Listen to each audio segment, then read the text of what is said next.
আমি অনুরাধা 3 মাস আগে সিলভার ইনস্টিটিউটে জয়েন করেছিলাম। আজকে আমার লাস্ট দিন।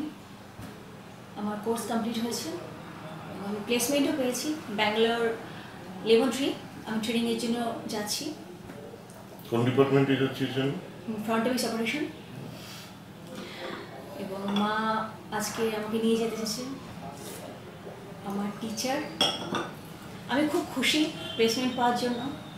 এবং ছোটো ছোটো ভাই বোন যারা সময় নষ্ট করছেন, বসে আছেন বাড়িতে, আমি তাদেরকে একটাই কথা বলবো, তারা যেন সময় নষ্ট না করে, নিজের পায়ে দাঁড়াতে চেষ্টা করে। এবং মা, তুমি কিছু বলো? আমি আমার মেয়েকে নিতে এসেছি। আমার মেয়ে ট্রেনিং পেয়ে গেছে, আমি খুবই আনন্দিত। স্যারদের কাছে আমার খুবই ধন্যবাদ স্যারদের জানাই। আমি যে কাজটা করতে পারিনি সে কাজটা আমি আমার মেয়ে দিয়ে আমি দেখতে চাই, তাতে আমি খুব খুশি হই। 3 মাস আগে অনুরাধা এসেছিল আমাদের কাছে।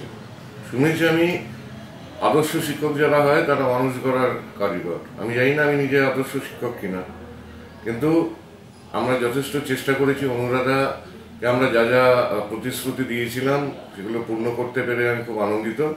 এবং আমার মনে হয় আমি দেশকে একজন ভালো নাগরিকও উপহার হিসেবে দিচ্ছি। আজকের দিনের যে পরিস্থিতি, তাতে স্কিল না বাড়ালে হবে না। সাধারণ গ্র্যাজুয়েট পোস্ট গ্র্যাজুয়েটদের কোনো চাকরি বাকরি কিছু নেই। এক সমীক্ষা বলছে যে প্রতি 3 জন গ্র্যাজুয়েটের মধ্যে 1 জন গ্র্যাজুয়েট বেকার। তো এই স্কিল ডেভেলপমেন্ট কোর্সের মাধ্যমে আমার মনে হয় যে দেশের যে অগণিত কর্মহীন যে যুবকরা আছে তাদের এগিয়ে আসা উচিত। স্কিল ডেভেলপমেন্ট কোনো না কোনো কোর্স করে তাদের জীবিকা নির্বাহ করার একটা রাস্তা খুঁজে নেওয়া উচিত।